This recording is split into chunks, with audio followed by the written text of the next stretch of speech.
सिर्फ 150 की खातिर चाकुओं के साथ वार कर कर कर मार दिया गया। उसकी वालिदा इस टाइम हमारे साथ मौजूद हैं। जहांजेब का कसूर था तो सिर्फ इतना था कि वो किसी की दुकान पर रखवाली के लिए बैठा हुआ था और चाहता था कि अमानत में खयानत ना हो।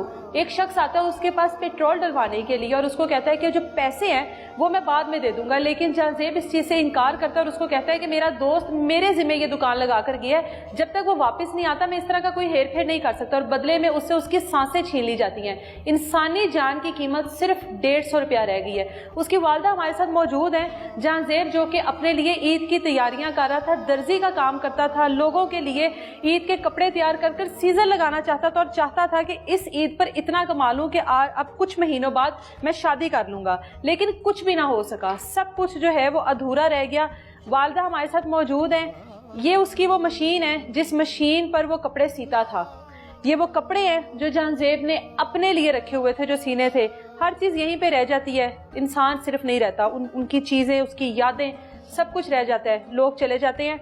माँ जी मुझे बताइए, जहांजेब के कपड़े हैं सारे? ये उसके अपने कपड़े उसने अपने सीने के लिए रखे हुए हैं। हाँ जी। तो जहांजेब यहीं पर काम करता था जब दुकान लेने से पहले? हाँ जी, पहले इथे करता।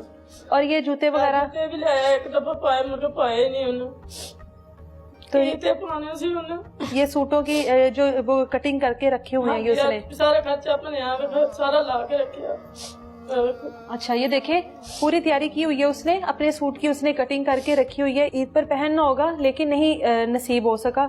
ये अपने लिए वो सूट है उसके जो उसने अपने लिए कटिंग करके यहाँ पे रखे हुए हैं, लेकिन उसको पहनना नसीब नहीं हुआ।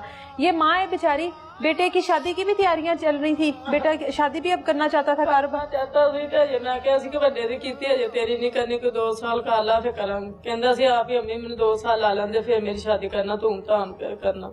ये उसने बड़ी रीस ਸੀ ਕਿ ਅਸੀਂ ਭਰਾ ਦੀ ਸ਼ਾਦੀ ਕਰਨੀ, बड़ी ठीक ठाक करनी। बड़े जालिम लोग होते हैं, ये नहीं देखते हैं कि किसी के घर का वो चिराग है, किसी माँ के वो दिल का सुकून है।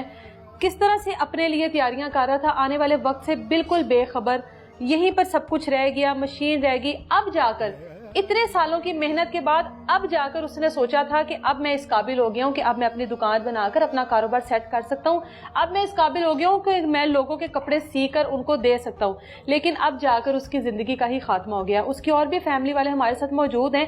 वकुआ है क्या, कौन लोग थे, किस वजह से मारा और लड़ाई इतनी ज़्यादा कैसे बढ़ गई कि जो राजा है उसकी जान ले ली गई, उनसे भी बात करते हैं।